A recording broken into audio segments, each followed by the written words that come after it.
Сәлем достар, менімен бірге жент, яғни талқан бірге жасаймыз. Яғни менде бидай талқаны, женті, үстіне құмшекер салдым, және бөлме температурасындағы сары май және ыстық піскен сүтті құйдым үстіне. Жақсылап араластырып аламыз.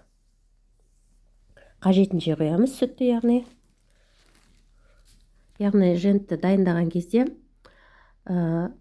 шикі болып тұрмайды. Үстіне қалауларыңыз бойынша мейіз салсаңыздар болады.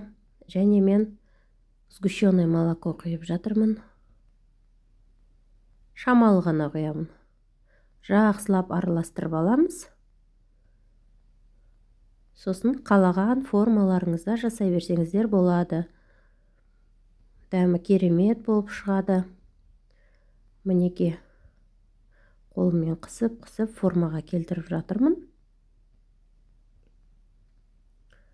Қалаған формаларыңызда болса, формочкаларыңыз болса жасай берсеңіздер болады.